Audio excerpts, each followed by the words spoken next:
Shalom bien-aimés dans le Seigneur, nous sommes dans la joie de nous retrouver pour notre dernière méditation de cette semaine au pied du Grand Roi. Nous sommes le samedi 4 mai 2024 et nous vous saluons au nom de notre Seigneur et Sauveur Jésus-Christ.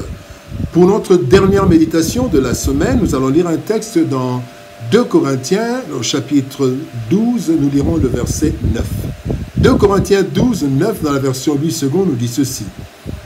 Et il m'a dit, ma grâce te suffit car ma puissance s'accomplit dans la faiblesse. Je me glorifie donc bien plus volontiers de mes faiblesses afin que la puissance de Christ repose sur moi. Faible mais fort. Faible mais fort, tel est le thème de notre méditation de ce samedi 4 mai 2024. Bien-aimés dans le Seigneur. Dans la logique humaine, celui qui est puissant est avantagé. Nous avons des principes comme la loi du plus fort est toujours la meilleure. Les faibles disparaissent au profit des puissants, etc. Ainsi, tous nous cherchons à être puissants physiquement, économiquement, socialement et même spirituellement. Parfois même en utilisant des voies obscures. Dans sa faiblesse, l'apôtre Paul reçoit et nous transmet un enseignement très profond qui bouleverse nos pensées. Quand je suis faible, c'est alors que je suis fort. Faible mais fort. Comment alors comprendre cette déclaration qui semble, en fait, à première vue et humainement parlant, contradictoire? Voyons cela dans notre méditation de ce jour. Premier point, parlons des méfaits de la puissance. Les méfaits de la puissance. Marc chapitre 10, verset 42, Jésus-Christ dit, Jésus les appela et leur dit, vous savez que ceux qu'on regarde comme les chefs des nations les tyrannisent et que les grands les dominent. Les chefs tyrannisent, les grands dominent. Un adage dit, le pouvoir corrompt. Cela est en grande partie vrai.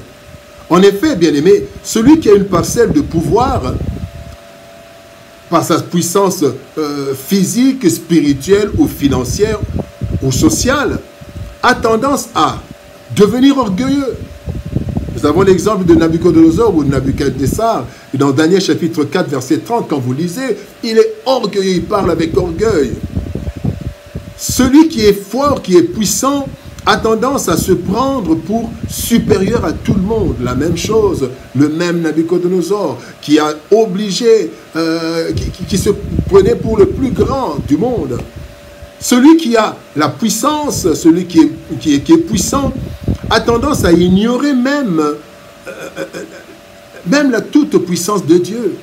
La Bible dit dans Luc chapitre 18, verset 2, « Il y avait dans une ville un juge qui ne craignait point Dieu et qui n'avait pas d'égard pour personne, qui n'avait d'égard pour personne. » Ça, c'est le pouvoir, la puissance.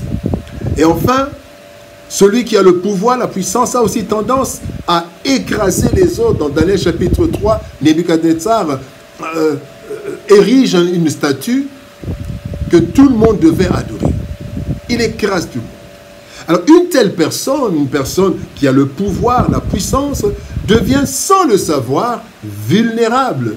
Car il se crée des problèmes, des ennemis, il se crée des problèmes avec Dieu et avec les hommes. Tôt ou tard, sa chute interviendra. Ce fut le cas pour le roi Nebuchadnezzar, appelé aussi Nabucodonosor. Dans Daniel chapitre 4, verset 31 à 34, il a été réduit à néant parce qu'il était devenu orgueilleux à cause de sa puissance. Deuxième point, parlons des avantages de la faiblesse. Est-ce qu'il y a des avantages? Nous allons en parler. Job chapitre 26, verset 2, la Bible dit, « Comme tu sais bien venir en aide à la faiblesse, comme tu prêtes secours aux bras sans force. » Bien-aimé dans le Seigneur, la faiblesse rend les gens généralement humbles, à l'exception de quelques personnes qui sont orgueilleux, même sans rien avoir. Bien que la faiblesse soit un désavantage dans ce monde, ce monde aux multiples combats, voici ce que la faiblesse peut nous attirer. Entre autres, la compassion et la sympathie des autres. Celui qui est faible, généralement, quelqu'un qui a connu un accident, quelqu'un qui a un problème, il y a la compassion, la sympathie des autres. La faiblesse peut aussi nous attirer la prise en charge et l'assistance communautaire. Paul dit dans Actes des Apôtres, chapitre 20, verset 35, « Je vous ai montré qu'il faut soutenir les faibles. » Donc la communauté doit soutenir les faibles.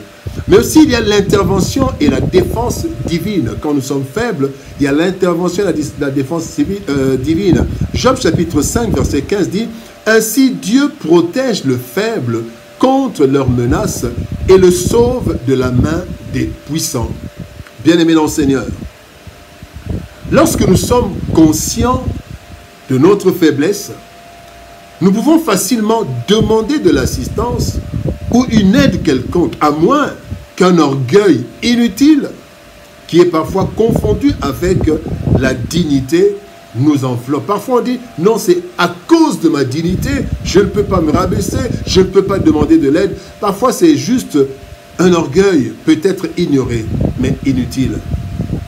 Le troisième point que nous voulons voir, c'est faible mais fort.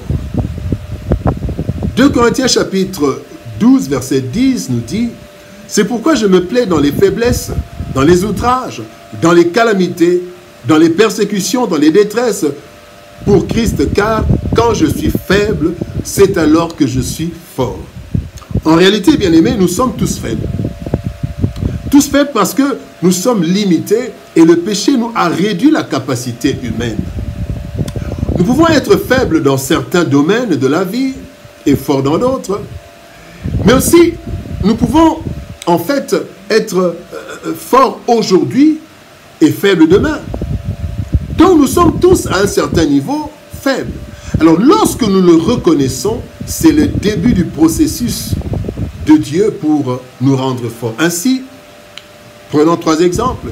David a reconnu qu'il était faible, mais qu'il venait au nom de l'Éternel. 1 Samuel 17, 45, David dit, « Tu marches contre moi avec l'épée, la lance et le javelot. » Donc il reconnaissait que le combat était inégal, mais il dit, « Moi je marche contre toi au nom de l'Éternel. » Joseph a reconnu que c'est Dieu qui connaissait tout. Dans Genèse 41, 16, il dit à Pharaon, « Ce n'est pas moi. C'est Dieu qui donnera une réponse favorable à Pharaon. » Il reconnaît sa faiblesse. Il y a Daniel, le 3e exemple. Daniel reconnaît que c'est Dieu qui lui a révélé le songe. Il dit, dans Daniel 2, 20, « Béni soit le nom de Dieu d'éternité en éternité. À lui appartiennent la sagesse et la force. » Il reconnaît. Et enfin, 4e exemple, vous oubliez, 4e exemple, Paul reconnaît qu'il peut tout seulement par Christ. Philippiens 4, 13, il dit, « Je puis tout par celui qui me fortifie. » Dans tout cela, c'est donc la grâce de Dieu dont nous avons besoin et qui nous suffit, qui nous rend forts. Bien-aimés dans le Seigneur, le monde ne nous laisse que peu de place. Il ne laisse que peu de place aux faibles. Voilà pourquoi tous nous cherchons à être puissants dans différents domaines.